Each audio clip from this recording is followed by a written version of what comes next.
How can someone without an art degree go from this to this? The obvious answer is, well, I drew and studied a lot. But I like to be a little bit more specific as to how I did it. I'm going to talk about these 6 things in detail.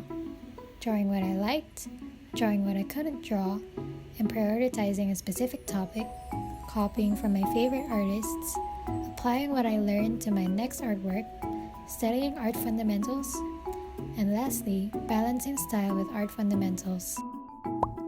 In the beginning, I remember wanting to draw because of anime. That was the reason why I wanted to learn how to draw in the first place.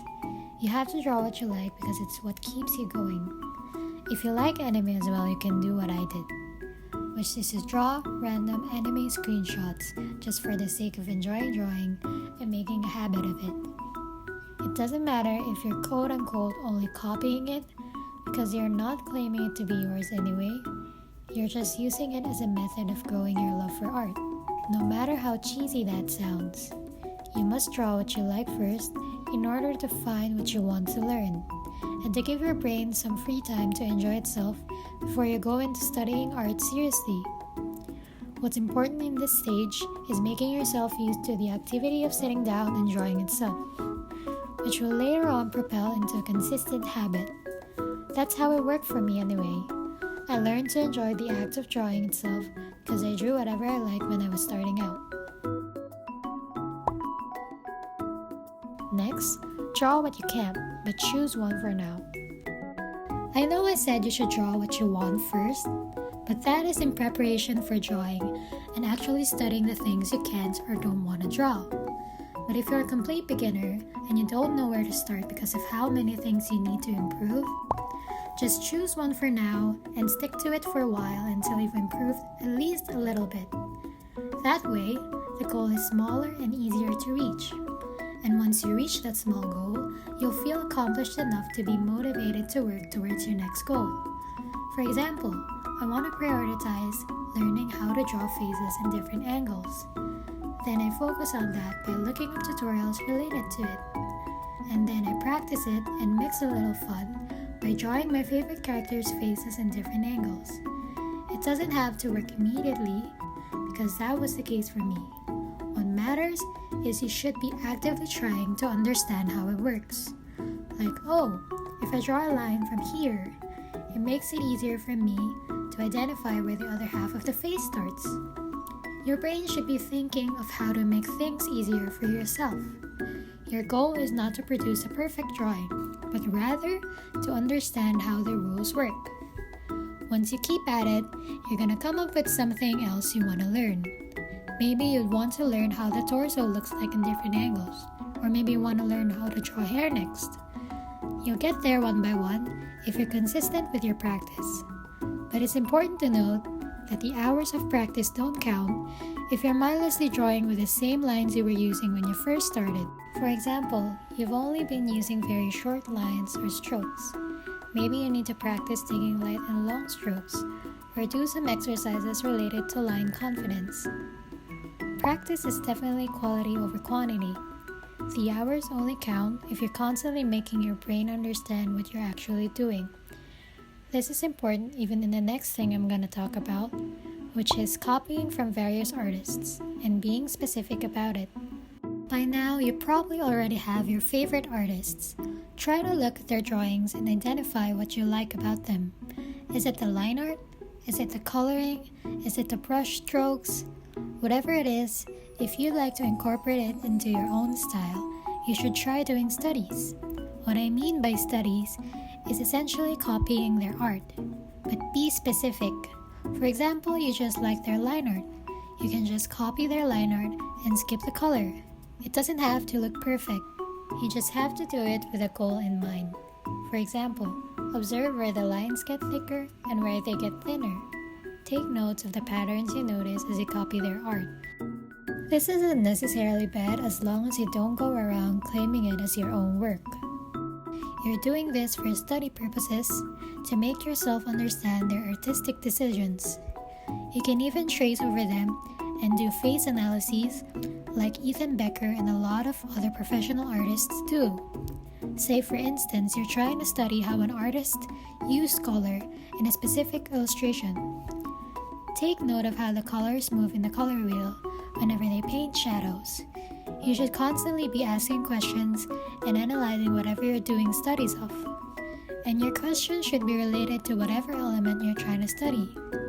That is the best way you can actually learn something from doing studies. In the beginning, I told you that it's okay to copy something for the sake of fun, and that's okay. But if your purpose is to study or learn something from it, don't just mindlessly copy something for the sake of copying it.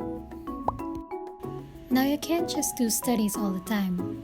You also need to make your own artwork to assess your skill level and see how much you can apply what you learn, and more importantly, for fun. It's important to pace yourself so you don't burn yourself out. Maybe draw fan art of your favorite character using whatever you learned from your studies. For example, if you learn a little bit about how to paint clothing folds, you can draw your favorite character in a flowy dress or something. But it's important to choose something that isn't too intimidating. Choose something that challenges you but not to the point where you get discouraged because of how hard it is. Alternate drawing to study and drawing to have fun. It's good if you do both in a balanced amount. By now, you would have noticed that tutorials have their limits. There can't be a tutorial of every single specific thing in the world that you want to draw. That's where the fundamentals come to use. If you study the fundamentals of drawing, like perspective and value for example, you'll still be able to wing something even without a reference.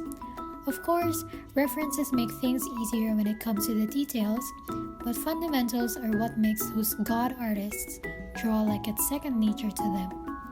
If you study fundamentals, you'll know the answer to those why questions you had in your studies of your favorite artists, like why do they use saturated colors in shadow areas, or why they use airbrush finishes for certain parts and sharp edges for others.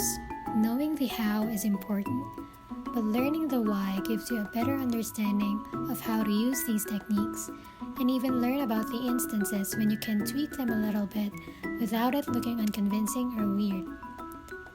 To the average viewer, a drawing is just a drawing, but if there are major mistakes that look very off, they're gonna notice. So it's definitely a balance between rules, aka fundamentals, and style. And since we're on the topic of balance, you need to balance style with fundamentals. This is what your favorite artists have been doing all this time. Your fundamentals can't be perfect. It's something that constantly needs honing. Mistakes exist even in professional level art, although they're mostly minor. What makes your art is your style. And it's hard to form a unique style by being rigid and sticking strictly to fundamentals. There are artists that only draw using basic shapes because they choose to, and that's okay if that's what they want. But if you don't want your style to be like that, you should learn to break some rules. Sounds ironic, right?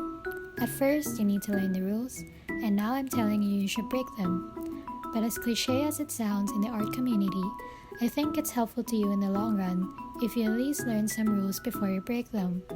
At the end of the day, it all comes down to balance. This is the method I used to efficiently study art and improve at the pace I did.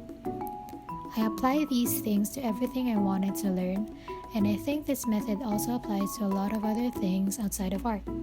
In my 2.5 years of studying art, I must admit that I'm very prone to burnout now because I really push myself, and this is why I'm telling you not to overexert yourself so art stays enjoyable to you.